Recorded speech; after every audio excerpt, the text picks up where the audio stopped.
Food war, ये नाम सुन के मन में क्या आता है? होगा कोई एनीमे जिसमें कुछ खाना पकाना होता होगा, हीरो अपना हलवाई होगा, विलेंस होंगे जो इंडियन सीरियल्स की तरह खाने में नमक डाल के खाना खराब करके हीरो को परेशान करते होंगे। ज्यादा से ज्यादा एक दो फूड कॉम्पिटिशन हो जाया करती होंगी जिसमें अपना हीरो जीत जाता होगा बढ़िया खाना बना के। मन में यही सारी बातें आती हैं कि इसी तरह का एक एनीमे होगा जिसमें फूड वॉर नाम है एनीमे का, तो फूड रिलेटेड कुछ चीजें होंगी, फूड स्पेसिफिक एनीमे होगा, ना फूड से कुछ ज्यादा ना फूड से कुछ कम। लेकिन ये एनीमे यहीं पे हमारी सोच को एक जोड़ का जो है झटका देता है, क्योंकि इस एनीमे में तो हमने अभी सोचा ये सब तो है ही, लेकिन कुछ ऐसा भी है जो हम सोच नहीं पा रहे हैं। अच्छा, इस एनीमे में ऐसा क्या है जो हम सोच नहीं पा रहे, वो तो बात की बात है। पहला तो सवाल ये है कि एनीमे का नाम फूड वॉर है, लेकिन एनीमे 18+ रेटेड क्यों है? क्यों भाई, ऐसा क्या है इसमें जो 18+ है? अब अगर आप एक एनीमे बना रहे हो जो फूड से रिलेटेड है, आप उसमें खून खराबा नहीं दिखा सकते, आप उसमें गले नहीं कटवा सकते, आप उसमें इतना एक्शन नहीं दिखा सकते कि आप उसे 18+ बोल दो। एडल्ट सीन्स अगर आप दिखाना चाहो भी तो कितना ही दिखा दोगे, हल्का फुल्का थोड़ा बहुत हो सकता है कि एक वो सीन भी दिखा दे, लेकिन इस लेवल का तो नहीं दिखा पाओगे ना कि आप उसे 18+ बोल दो। तो फिर फूड वॉर नाम का एनीमे 18+ क्यों है? ये एक बहुत बड़ा सवाल है, और इस सवाल का जवाब मैं क्या ही दूं। बस एक क्लिप जो मैं यहाँ लगा दूंगा, वो क्लिप इस सवाल का जवाब होगा। अब ऐसा नहीं है कि मैंने पूरे एनीमे में से ढूंढ के ये क्लिप निकाला कि हाँ ये क्लिप दिखाऊंगा जस्टिफाई करने के लिए कि एनीमे 18+, ऐसा नहीं है। ये क्लिप मैंने रैंडम ही उठाया है, बल्कि पहला एपिसोड एक कुछ मिनट बाद का ये क्लिप है। ऐसा भी नहीं कि मैं पूरे सीजन में से कोई एक क्लिप ऐसा ढूंढ के लाऊं, नहीं। और हर एपिसोड में इस लेवल के सीन्स हैं एनीमे में, और इसलिए मेरे को अब और बताने की जरूरत नहीं है कि एनीमे 18+ क्यों है। जो क्रिएटर था एनीमे का वो अच्छी तरह से जानता था कि लोग फूड वॉर तो देखने आएंगे नहीं। खाना खाना अच्छा लगता है, पर ऐसे कुछ देखना उतना भी कुछ खास नहीं है कि लोग एकदम एनीमे देखने आ जाए इस चीज के लिए। लेकिन वो ये भी जानता था कि लोग क्या देखने आएंगे। वो हमारे फितरत से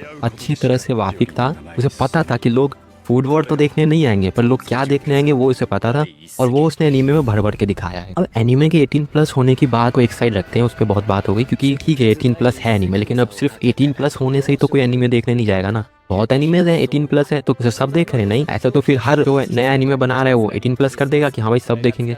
सिर्फ 18+ होने से तो लोग एनीमे नहीं देखने जाएंगे या फिर एनीमे को अच्छा नहीं बोलेंगे। तो जो एनीमे हमको झटका दे रहा है वो और क्या झटका है? क्या ये 18+ है, सिर्फ यही झटका है? तो नहीं, ऐसा नहीं है। ज्यादातर एनीमेज का कंसेप्ट क्या होता है कि जो हमारा मेन कैरेक्टर होगा वो हायरार्की के लेवल पे सबसे बॉटम पे होगा, और जिसका वो राइवल होगा या फिर जिसको उसे कॉम्पीट करना होगा वो हायरार्की के लेवल पे लगभग टॉप पे होगा। और हमें देखने में मजा आता है कि जब एक बॉटम का बंदा टॉप के बंदे को चेस करते हुए टॉप तक पहुंचता है, यही हमको मिलता है थ्रिल, यहीं पे हमको मजा आता है कि ये सब चीजें इंस्पायर करती हैं। और एनीमे ने उस चीज का यूज किया है और ऑडियंस को ग्रैब करने के लिए और ऑडियंस को होल्ड करके रखने के लिए अपने पास। अब यहाँ पे मेन कैरेक्टर की बात करूँ तो हाँ हलवाई ही है वो, ऐसा कुछ बहुत खास नहीं, लेकिन ऐसा वैसा हलवाई नहीं है, बहुत ही सिंपल नॉर्मल से एक छोटे से रेस्टोरेंट पे वहाँ वो हलवाई है।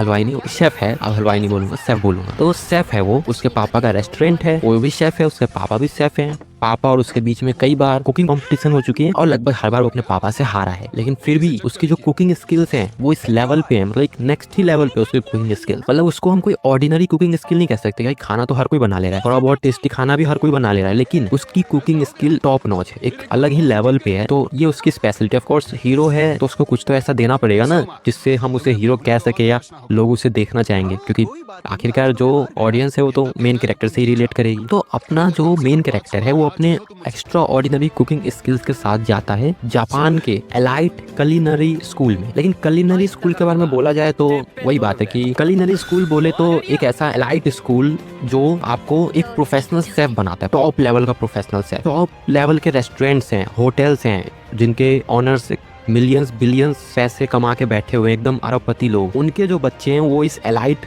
कलिनरी स्कूल में शेफ की ट्रेनिंग लेने आते हैं। और जिस भी शेफ को इस स्कूल से ग्रेजुएशन की डिग्री मिल गई, समझ लो उसका और कोई प्रमाण नहीं चाहिए, वो एकदम टॉप लेवल का शेफ बन गया, उसकी वैल्यू पूरे वर्ल्ड में होगी। और ये कितना इंपॉर्टेंट है इस बात से अंदाजा लगा लो कि अगर 20,000 लोग एडमिशन ले रहे हैं उस एलाइट स्कूल में, तो उसमें से 20 ही लोगों को ग्रेजुएशन की डिग्री मिलेगी।